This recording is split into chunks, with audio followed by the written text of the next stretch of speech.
કથા કરાવ મતિ અનુસાર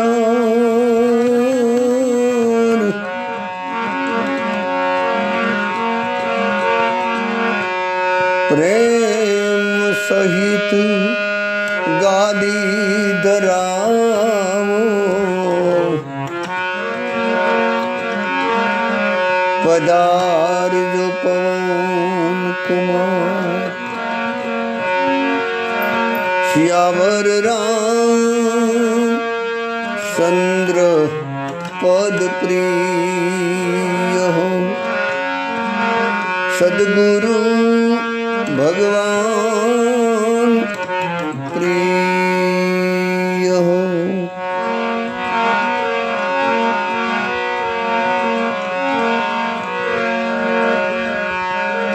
ગૌ માતા ભગવાન પ્રિય હો ભગવાનની ઈચ્છાથી સદગુરુની ઈચ્છાથી સદગુરુની કૃપાથી સંતોના અનુગ્રહથી અને માતા પિતાના આશીર્વાદથી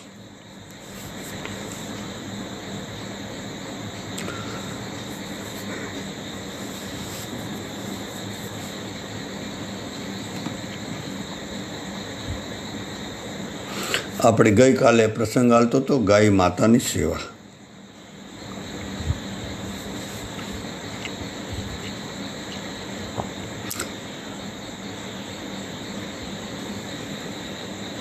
કહેવાય કે બધાથી ઉત્તમ સાધન હોય પરમાત્માને પ્રસન્ન કરવાનું.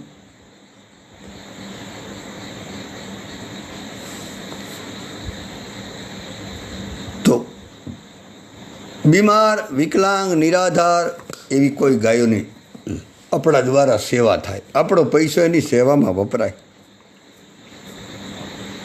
અને કહેવાય કે કોઈ પણ સ્ત્રી, કોઈ પણ પુત્ર કે કોઈ પુત્રી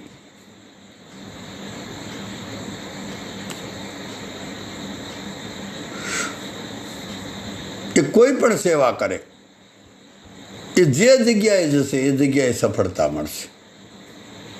અથવા તો આપણા માતા પિતા મૃત્યુ પામ્યા હોય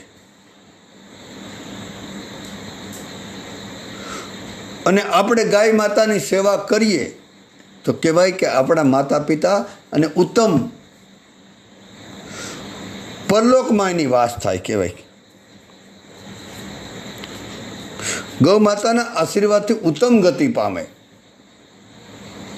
અને એ વ્યક્તિ સાહે દીકરી હોય કે સાહે દીકરો હોય બધા જ ઋણમાંથી મુક્ત થઈ જાય.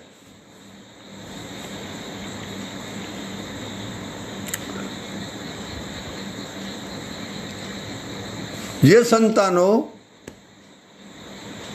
મા બાપની અથવા સાસુ સસરાની સેવા કરવાનો મોકો ના મળ્યો હોય, ઘણાને એવું થઈ શકે કે સાસુ સસરાને કે માતા પિતાની સેવાનો મોકો ન મળ્યો અથવા તો માતા પિતા પરમધામવાસી થઈ ગયા કે કોઈ પણ કારણ, કોઈ પણ ઘટના ઘટી હોય. માતા પિતા કે સાસુ સસરાની એનાથી સેવા થઈ નથી અને એવી કોઈ પણ વ્યક્તિ ગૌ સેવા કરે તો એને મા બાપની સેવા કરવાનું પુણ્ય મળે છે.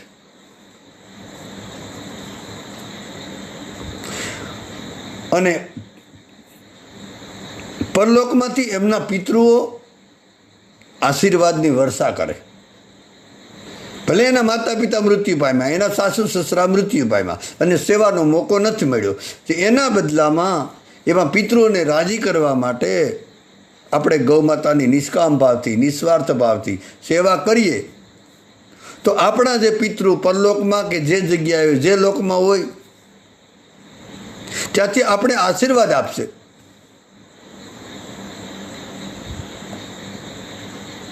પણ એટલું યાદ રાખવું, કોઈની પણ સેવા કરો, ગાય માતા નહીં, કોઈની પણ.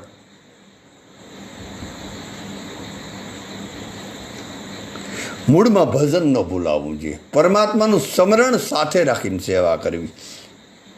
આપણે શરૂઆતમાં પણ આ વાત કરી હતી, વચ્ચે પણ આ વાત કરી અને વળી પાછી આ વાત આગળ દોહરાવીએ. ભજન વગરની સેવા છે ને અહંકાર લાવી દે. કોઈ પણ સેવા ભજન વગરની અહંકારી બની જશે, યાદ રાખવાનું. ચાહે માતા પિતાની હોય કે ગાય માતાની હોય કે કોઈ પશુ પક્ષીની હોય, કોઈ નિરાધારની હોય, પછી કોઈ પણ સેવા, સમાજ સેવા, રાષ્ટ્ર સેવા, પરિવારની સેવા, દીન દુખિયાની સેવા, જે સેવામાં સાથે ભજન નહીં હોય એ એકલી સેવા અહંકાર લઈને આવશે.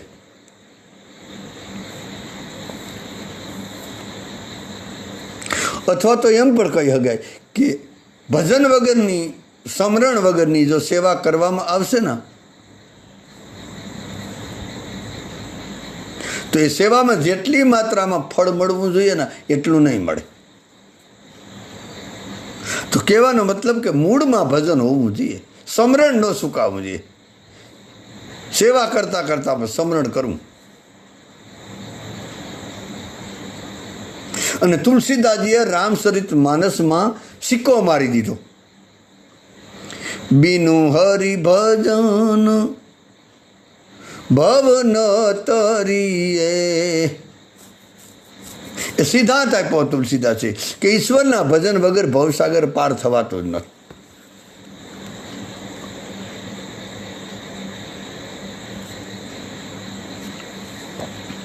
તો આપણો પ્રસંગ હાલતો તો ગૌશાળા વિશેનો.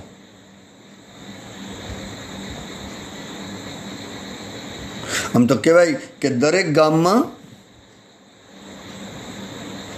એક ધર્મશાળા હોવી જોઈએ, એક વ્યાયામ શાળા હોવી જોઈએ, એક પાઠશાળા હોવી જોઈએ, એક ભોજનશાળા હોવી જોઈએ. કદાચ આ ચારમાંથી એકેય ન હોય તો ચાલશે, પણ દરેક ગામમાં ગૌશાળા તો ખાસ હોવી જોઈએ.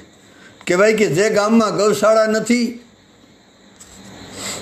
એ ગામ અપશુકનિયાળ છે, એ ગામના અપશુકન થાય વાલા. બીજું ધર્મશાળા કે હોસ્પિટલ કે એ બધું જરૂરી, પાઠશાળા, વ્યાયામ શાળા, ભોજનશાળા એ કદાચ હોય તો વધારે સારું, પણ એ બધી સારે સાર હોય અને જો ગૌશાળા ન હોય ને તો એ ગામ કોઈ મૂલ્ય નથી. એ ગામ બેકોડીનું ગામ છે. ચાહે ગમે એવું ભલે હોય, ત્યાં ભલે ગમે એટલા મંદિરો હોય, ગમે એટલા ઉત્સવો થતા હોય, જે ગામમાં ગૌશાળા નથી એ ગામ, આપણા સંતોએ કીધું, કારણ કે જે ગામમાં ગૌશાળા નથી તો એ ગામમાં ગાયોની સેવા થતી નથી, તો એ ગામ અપશુકનિયાળ છે.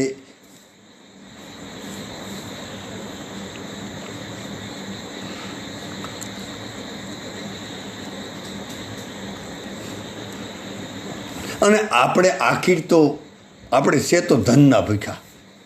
ફેરવીને આપણી દરેક વ્યક્તિની નજર અત્યારે જેમ ઉસ નિવાસ નિષ્કર તૂતી દેખાઈ શકાય ને પરમ વિભૂતિ, જેમ ગીધ પક્ષી, ઈગલ પક્ષી, જેને આપણે ગામડાની ભાષામાં હાંકરો બોલવામાં આવે, એ આમ આકાશ ઉપર ઉઠે ને તેની નજર હંમેશા છે ને નીચે હોય, કોઈ શિકાર ઉપર નજર હોય.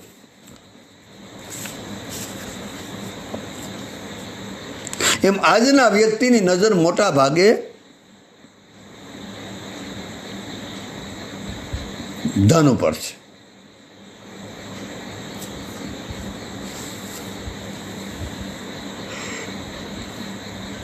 તો ગાય માતા એક એવી ગાય કલ્પવૃક્ષ છે કે એને સેવવાથી આપણે ધનવાન, આપણી પાછળ ધન આવે. અને ગૌને કહેવાય કે ગૌધન કહેવામાં આવે. અને જ્યાં ગાયો છે ને એ મોટું ધન છે.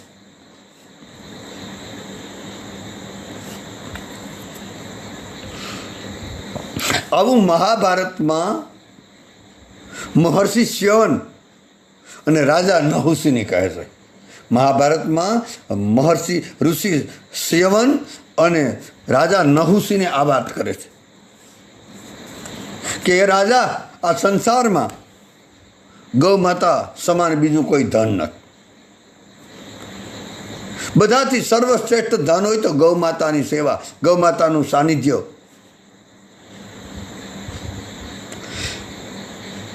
કારણ કે ગૌ માતા એ લક્ષ્મીનું મૂળ છે.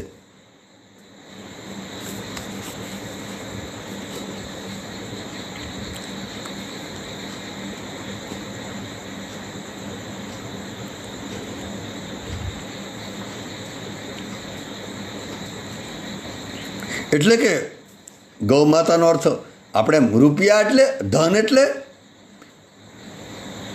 કેવલ પૈસા જ નહીં, પરંતુ આપણા આંગણામાં 3-4 ગૌ માતા હોય એ આપણી મોટા મોટી સંપદા છે.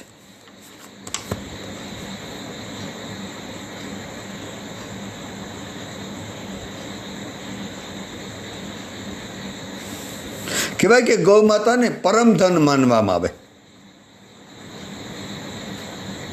એક સમય એવો હતો કે જેની પાસે ગાયો વધુ હોય એને ધનવાન ગણવામાં આવતા હતા.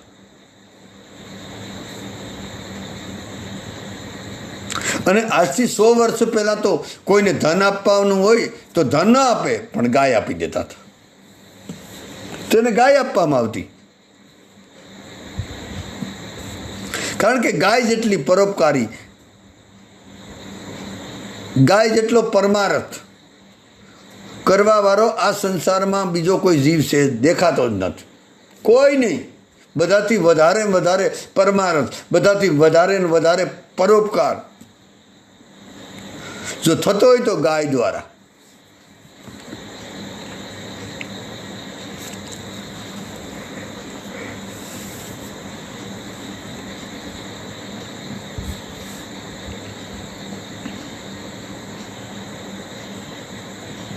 આપણા અમુક વર્ષો પહેલાં, અમુક સદીઓ પહેલાં, ભારત વર્ષના છેલ્લા હજારો વર્ષોની આસપાસ જો ઇતિહાસ જોવામાં આવે, પછી રામાયણ કાળ, વેદ કાળ, ભાગવત કાળ, મહાભારત કાળ, આ બધા સંસ્કૃતિના ઇતિહાસ જો જોવામાં આવે તો એમાં ગૌ માતાનું અત્યંત મહત્વ જોવામાં આવે.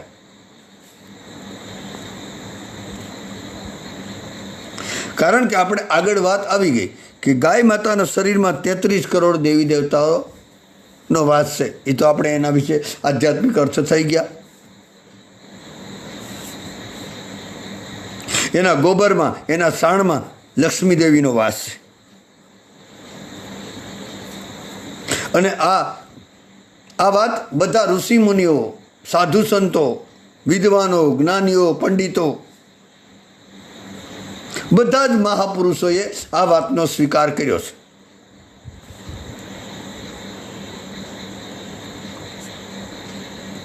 કારણ કે ગાય એ આપણા દેશનું પર્યાવરણ છે.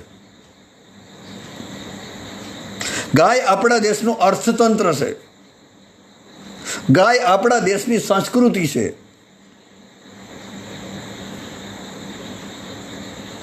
ગાય એ આપણા દેશનો આયુર્વેદ છે. અને એક અર્થમાં કહેવું હોય તો ગાય એ આપણા દેશની કૃષિ એટલે ખેતી છે.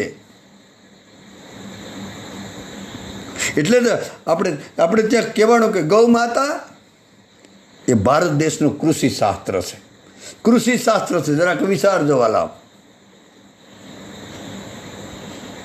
એટલું નહીં કે કેવલ કૃષિ શાસ્ત્ર છે. ગૌ માતા દેશનું ધર્મશાસ્ત્ર છે. ગૌ માતા દેશનું અધ્યાત્મ શાસ્ત્ર છે. ગૌ માતા દેશનું પર્યાવરણ શાસ્ત્ર છે. ગૌ માતા દેશનું આરોગ્ય શાસ્ત્ર છે. ગૌ માતા દેશનું સમાજ શાસ્ત્ર છે. ગૌ માતા દેશનું ઉદ્યોગ શાસ્ત્ર છે. ગૌ માતા દેશનું વિજ્ઞાન શાસ્ત્ર છે. ગૌ માતા દેશનું નીતિ શાસ્ત્ર છે. ગૌ માતા દેશનું અર્થશાસ્ત્ર છે.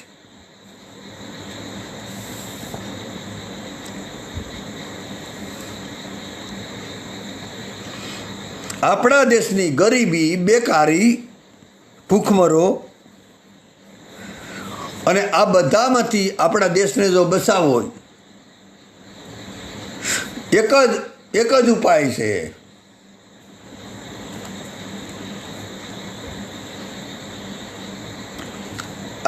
ગાયનું પાલન પોષણ થાય, ગાયની સેવા થાય. બાકી બીજો આપણી પાસે એકેય ઉપાય નથી. અને કોઈ બીજા ઉપાય હોય તો બતાવે, આપણે કોઈ વાંધો નથી, તો આપણે સ્વીકારી લઈએ. જો આ બધા ભૂખમરામાંથી, આ ગરીબીમાંથી, આ રોગશાળામાંથી, આ અશાંતિમાંથી, આ કલશમાંથી જો આપણે આપણા દેશને બચાવવો હોય, આપણા રાષ્ટ્રને બચાવવું હોય, આપણે ખુદને બચવું હોય તો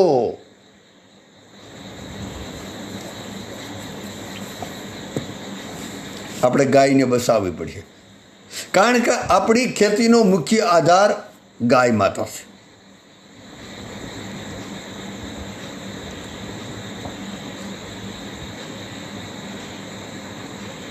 કારણ કે એક સમય એવો હતો કે આપણી કૃષિ એ ઋષિ હતી, આપણી ખેતી જ ઋષિ હતી. પણ હવે આપણી એક અર્થમાં કહેવાય તો ખેતીમાં ઋષિ રહી જ નથી. ઋષિનો અર્થ થાય સાધુ, અને એક ઋષિ એટલે ઋષિ એટલે કે આપણી ખેતી જ ગમતી નથી.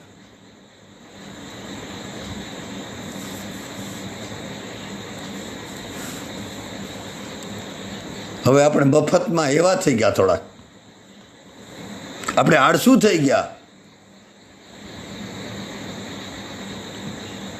એક સમય એવો હતો, નહીંતર આપણી પરંપરા કૃષિથી થતી હતી, એમાં યજ્ઞ કાર્ય થતું હતું.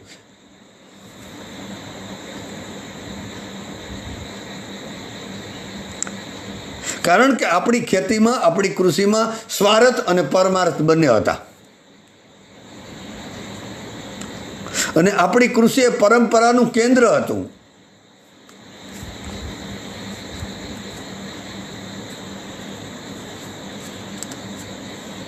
અને એ કૃષિનો આમ પ્રધાન કે એનું નામ આપવું હોય તો ગાય હતી.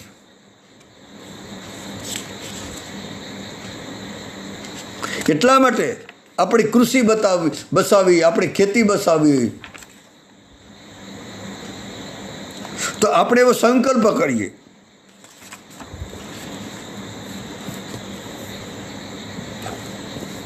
આથી એવો સંકલ્પ કરીએ કે રાસાયણિક છે અથવા પર્યાવરણ, રાસાયણિક પર્યાવરણ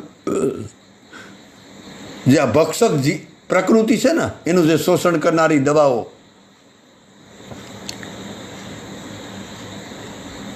એને આપણે ત્યાગ કરીએ.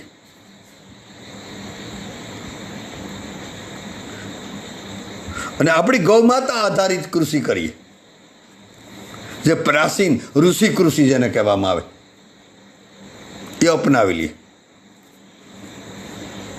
કારણ કે પૂરા વિશ્વનો, સમગ્ર વિશ્વનો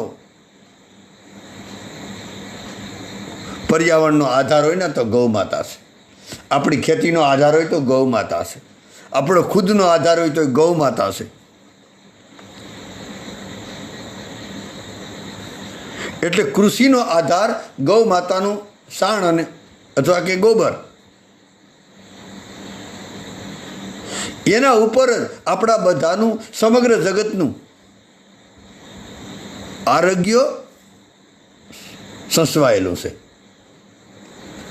ગાય આપણા હાથમાંથી ગઈ એટલે આપણું આરોગ્ય ગયું માની લેજો. આ રોગચાળો ચારે બાજુ વધતો જાય એનું કારણ એ છે.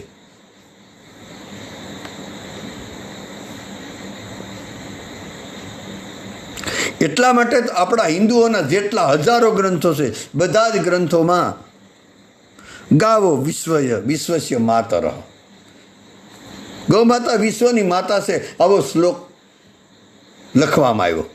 બધા જ ગ્રંથોમાં મોટા ભાગે જોવામાં મળે, એવા હજારો ગ્રંથો. એમાં કહેવામાં આવ્યું કે ગાવો વિશ્વસ્ય માતર, ગૌ માતા એ વિશ્વની માતા છે. માતર સર્વભૂતાનામ, ગૌ માતા પ્રાણી માત્રની માતા છે. કોઈ પ્રાણી એવું નથી કે જેની મા ગૌ માતા ન હોય.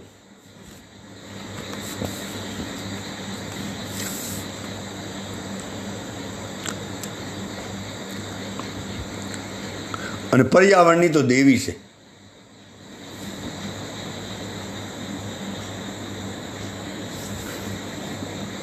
કહેવાય કે જો ગૌપાલન કરવામાં આવે ને તો હજારોની, લાખો માણસોની ઘર આંગણે રોટલી મળી જાય, એની રોજીરોટી નીકળી જાય.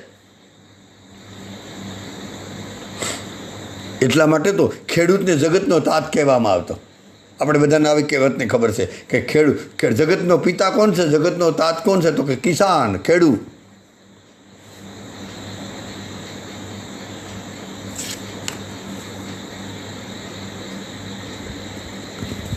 પણ દુઃખની વાત એ છે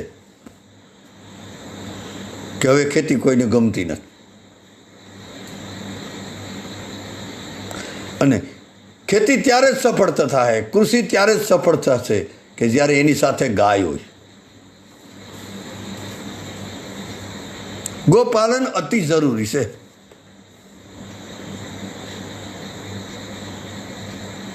જ્યાં સુધી ગૌમાતાનું પાલન નહીં કરવામાં આવે ત્યાં સુધી ભારતની, હિન્દુસ્તાનની કોઈ પણ ખેતી જીવંત રહેવી અસંભવ છે.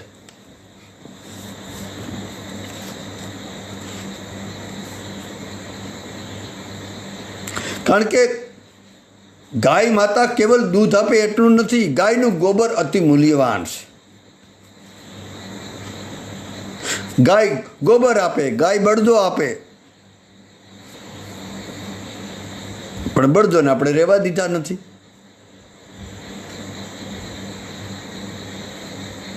કારણ કે બધા જ બળદો વેચી અને લગભગ મોટા ભાગના કિસાનો, મોટા ભાગના ખેડૂત વ્યસનો તરફ ગતિ કરી. મોટે ભાગે બધા કિસાનો ખોટા જે પતન તરફ લઈ જનારા હતા એવા વ્યસનો તરફ આપણે બધા વળી ગયા. કહેવાય કે એક સમય એવો હતો કે જ્યારે કિસાનો પાસે, ખેડૂત પાસે બળદો હતા, ગાયો હતી, ત્યારે નિર્વ્યસની હતા. પહેલાંના સમયનું જોઈ લ્યો અને અત્યારના સમયનું માર્કિંગ કરી લ્યો, ભરોસો ન આવે તો. કારણ કે બળદ હવે ગયા.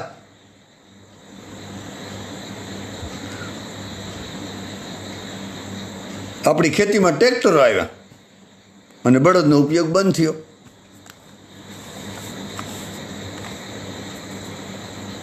એને ટ્રેક્ટર આવ્યા એટલે બળદો બધા નિરુપયોગી થઈ ગયા અને કતલખાને જવા લાગ્યા. અને ખેડૂત, ટ્રેક્ટર આવી ગયો તો ખેડૂતને શ્રમ કરવાનું બંધ થઈ ગયું. ખેડૂત આળસનો પીડ થઈ ગયો, એક અર્થમાં કહેવું હોય તો. બેકાર થઈ ગયો, આળસુ થઈ ગયો, કમજોર થઈ ગયો, એક અર્થમાં નાદાર થઈ ગયો. અને કહેવાય કે નવરો થઈ ગયો તે આપણે કહેવત છે કે નવરો નખો જ વારે. બીજું નખો તો કાંઈ વાર્યું કે ન વાર્યું, પોતે વ્યસની બની ગયો, પોતાનું બગાડ્યું, પોતાના પગમાં પાણા માર્યા, ભયંકર વ્યસની થઈ ગયો.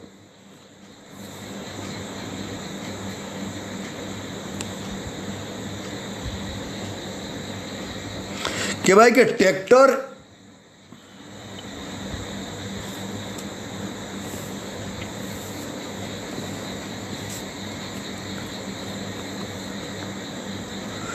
એ ભયંકર, કહેવાય કે ટ્રેક્ટર એ ખેતીને ખત્મ કરનારો, નાશ કરનારો એક યાંત્રિક રાક્ષસ છે. ટ્રેક્ટર એ રાક્ષસ એક અર્થમાં કહેવું હોય તો. અને યાંત્રિક રાક્ષસ છે.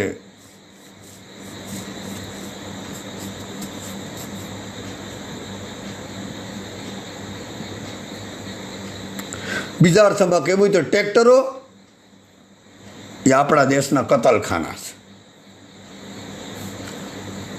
કારણ કે એક ટ્રેક્ટર આપણી પાસે આવ્યું, એના આવવાથી આપણા ખેડૂતના 200 બળદ ખેતીમાંથી નકામા થઈ ગયા.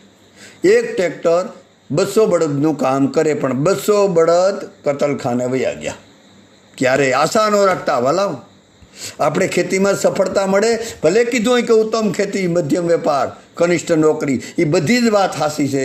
પણ હવે યાદ રાખજો, બળદો ગયા, ગાયો ગઈ, બધા એક ટ્રેક્ટર આવવાથી 200 બળદ જો કતલખાને ગયા હોય ને આપણે ખેતીમાં સફળ થઈએ એવું માનવામાં આવે? જરાક તાર હૃદય માથે હાથ રાખીને વાત સાંભળો. હૃદયને પૂછો કે એક ટ્રેક્ટર જો 200 બળદને કતલખાને જવું પડતું હોય અને એની હાય નીકળતી હોય અને આપણી ખેતરમાં સફળતા થાય એવી સપનામાં આશા ન રાખતા. માફ કરજો અવિવેક થાય તો. કારણ કે આપણે ઓછી માયા નથી, આપણે એક નંબરના સ્વાર્થી છે.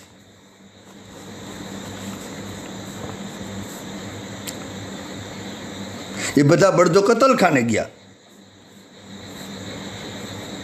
ને આપણી ખેતીમાં બધાથી વધારે જો નુકસાની થતી હોય તો ટ્રેક્ટરથી. એ અત્યારે મગજમાં નહીં ઉતરે. હજી 5-10 વર્ષનો દસકો જવા દો પછી ખબર પડી આપણે.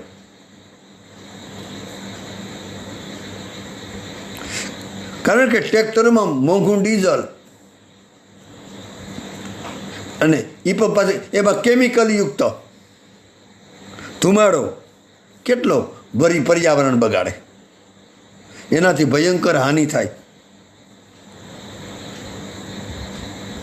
અને ટ્રેક્ટરનું આમ બહુ ઊંડાઈ પર જાય ખેતીની અંદર, એટલે ભેજ ખતમ કરી નાખે. અને બેક્ટેરિયા હોય અને જેને અળસિયા કહેવામાં આવે એ બધા ટ્રેક્ટર આવ્યા એટલે ખતમ થઈ ગયા. જે કહેવાય કે જે અળસિયા એ આપણા ખેતીના મિત્ર હતા. આપણે બળદને પતાવી દીધા, કસાઈ વારે મોકલી દીધા, અળસિયા અને બીજા બેક્ટેરિયા હતા એને ખતમ કરી દીધા. અને ટ્રેક્ટરના કહેવાય કે ટ્રેક્ટરના ચાલવાથી આપણી ખેતી, આપણી જમીન, આપણું ખેતર આમ કઠણ બની જાય એકદમ.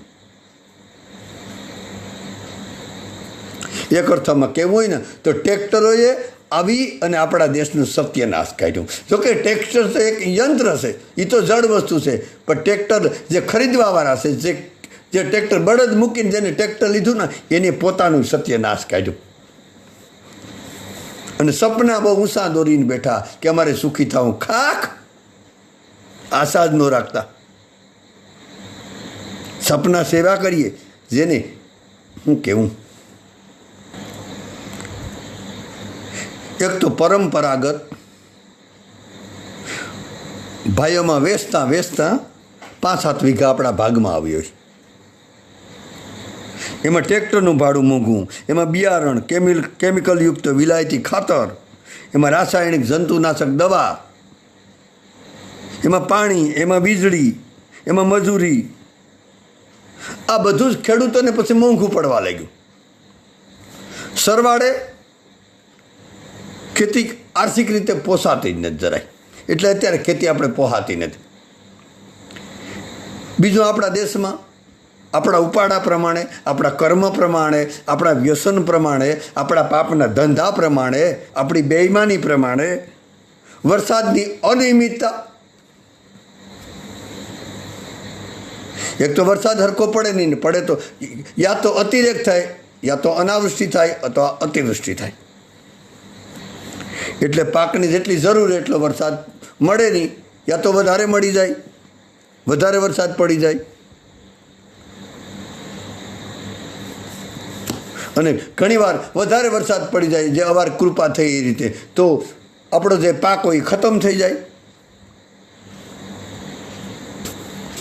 તો આપણે એક બાજુ અતિવૃષ્ટિ, અનાવૃષ્ટિ એ ભય તો આપણે કાયમ જ રહેવાનો. ક્યારેક મોસમ સારી હોય કે ન હોય, ક્યારેક હિમ પડે, ક્યારેક પાકમાં રોગચાળો આવી જાય. સરવાળે ખેતીમાં કોઈ ફાયદો દેખાતો નથી, આપણે બધાને ખબર છે. અને મોટાભાગે ખેડૂતો વ્યસની અને વ્યાજખોરો થઈ ગયા. હા, વ્યસની, આ બે એક રાશિના શબ્દો છે. અત્યારે 2 પૈસા આપણી હાથમાં. એક લગભગ ખેડૂત નહીં, મોટા ભાગના બધા. આ તો ખેડૂતનો પ્રસંગ હાલે, ખેતીનો, કૃષિનો પ્રસંગ હાલે એટલે ખેડૂતનું નામ આપવામાં આવે. બાકી કિસાનો, પછી વિદ્યાર્થીઓ, કર્મચારીઓ,